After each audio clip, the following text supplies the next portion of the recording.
Қайырлы кеш, құрметті менің оқырмандарым, қалдарыңыз қалай, жақсы ма? Міне сен жүріп жатырсыздар ма? Алматыдан маған мынандай халат беріп жіберген екен. Осы халатпен айқайламай, мәдениетті сөйлеу керек сияқты. Ай, Миша, кетпеші маған, айрат көп май сотсам, сен құртты ғой бәріне. Ташадан айқайламай. Мен айқайламасаға мәдениетті, әдемілі болып май сөйлеш деп жазып жатыр аяқтан бір қатын қаяқтан деген білмеймін, басып қапты. Май сөйлей аламын негізінде, бірақ майсыз отырғым келмейді. Мына Қазақстанның қыздар тікпесе де, шетелдің Қазақстандікіндегі киіп жүріңіз деп Алматыдан жіберіпті қыздар. Рахмет киіп алып. Мына көйлекпен көйлек біресе былай жүрем, біресе былай жүрем. Тек бізге барғанда халат дұрыс па деймін, мына мен барған өзімді бір керемет сезініп отырмын. Кеше қыздың туған күні болған, кейдің бір тойған, шалабайған деп, сол түсте елдің бәрін шақырып, анау барда чай беріп жіберейін деп елдерге сондай ұйымдастырып, кешкіге қол тиген жоқ ойшым. Қарап отқанша әңгіме айтайық. Бағана сыртқа шығып келдім, ел қонақтар жібергеннен кейін. Бір көптен көрмей жүрген бір таныс қызды көрдім ғой. Мынадан, сомдық енді, сомдық. Ханға сәлем бергісі келмей қапты, ойбой. Жүрісінде мән бар енді, бірдеңе қарық қабатқан сияқтышы. Сомен менен сұра деп тұр ғой ол, маған не болды дегенде қып. Сомен амал жоқ сұрадым, не болды, сен мынандай емес едің ғой, қайдан бұндай болдың дегенде маған айтты ғой. Сендер ұйықтап жатқанда біз баяғыда оянғанбыз деді ғой. Біз баяғыда оянып, жұмыс істеп, жетістікке жетіп қойдық. Сен жата бер үңгіріңде деді ғой маған. Қысқа сөз, ұзын сөздің қысқасы. Әй, сонда бұл не сұмдық, не болып жатыр деген. Қарақан, сетевой. Содан дамып жатыр екен, байып жатыр екен. Құдай біледі, шынымен де байитындар бар я. Өтірік айтып не қыламыз, көз алдымызда байып жатқандар бар я. Ана бір бизнес центр іздеп, бір центрлердің төбелеріне барсақ, екі-үш адамнан шоғырланған тақтаға сызатта жатады бірдеңнен үстінде. Қолдарында мынандай шай, мына шайды алсаң бүйтесің, сүгідінде жүреді, үйтет деп аталар өңкей айтып жатқан. Ана жаққа барсаң апалар айтып жатыр, жырғапшы, тоқтамайды бар ғой, тоқтамай кірісіп. Алдында 10 адам отыр ма, 1 адам отыр, қарамайды екен. Жақындап қалсаң қорқасың, сен бастап суырып ішіне кіргізіп алатындай. Кімді іздеп жүрсің, кімді іздеп, бізге кел. Бір шетінен жақсы шығар, бір шетінен жаның ашиды. Үлкен кісілер болғаннан жаңағыны бар ғой, баяғы жырғып айтып жатыр да солардышы. Масқар жыраулардың жырын айтқандай қылып айтып жатыр ғой. Шетелдің компанияларының жаңа өнімдерінші. Одан қайта мен ойлаймын да, садикке сол апаларды алса полставкағашы, жалпайып жерге отырса, я? Мейлі, бұтын ауыстырма, тамағын берме, біріңді бірің ұрма.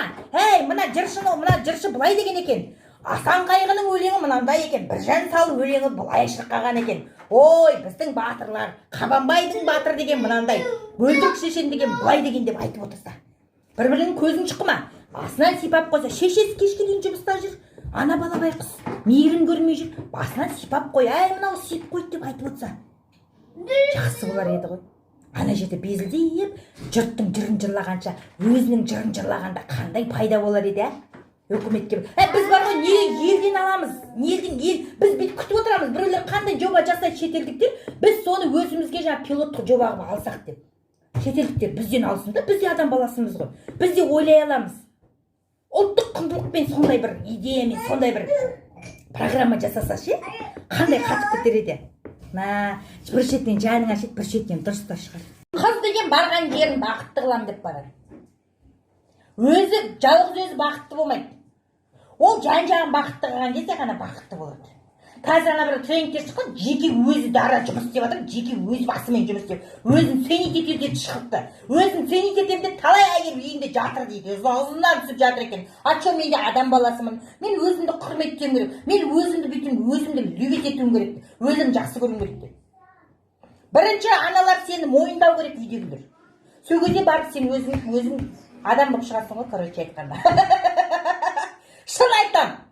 Кеуденің бүкірейіп ап жүрмеңдерші, жыным ұстайды. Қазақтың қыздары сұлу, ақылды, отқа салса жанбайтын, суға түссе батпайтын қыздар. Кеудені былай көтеріп, жадырап, жайнап, жан-жағыңды жинап, кернеп, тіршілігінде ие болып, мынандай болсаңдаршы. Жас кезіндерге айтайын деп отырмын. Бүкірейіп бүйтіп жүрмеңдерші, бүкірейіп бүйтіп. Жерге қарағаннан, бәлегің бәрі жерге қарағаннан шығады. Кеудені көтеріп жүру керек.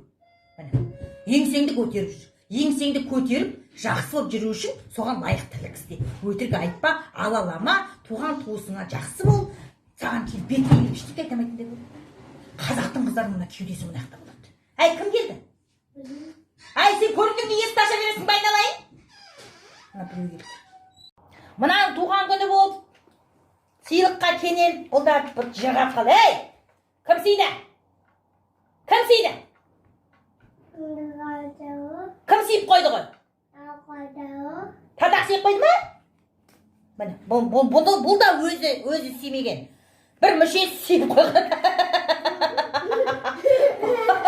Бұл да қазірден ештеңе мойындамай тұр ғой. Сен мемлекеттік қызметкер болмай-ақ қой. Ештеңе мойындамай масқара қылып жүрерсің. Ей, мойында, мен сүйдім де. Сен жігітсің ғой, менмін де, мен. Қазақтың жігіттер бәрі мойындайды. Сен сүйсең басыңды бір жұлып алайын деп отқан жоқ қой. Айта бер. Сүйсең сүйдім де, алсаң алдым де, жесем жедім де, өтірік айтпаңдар. Ей, саған да қатысы бар, Алдияр. Сен тегі өмір зачак емейтін шығарыпсың ғой, айналайын ол тегі. Зачак есеш. Әкең тиын шығаратын бетсең. Ана бөлменің светін өшіріңден. Айқырама. Өшір анай бөлменің светін, ей. Әкең электрик бет, бастығы бет, баяғы свет айландырып жатыр. О заманда кетті әйтеуір.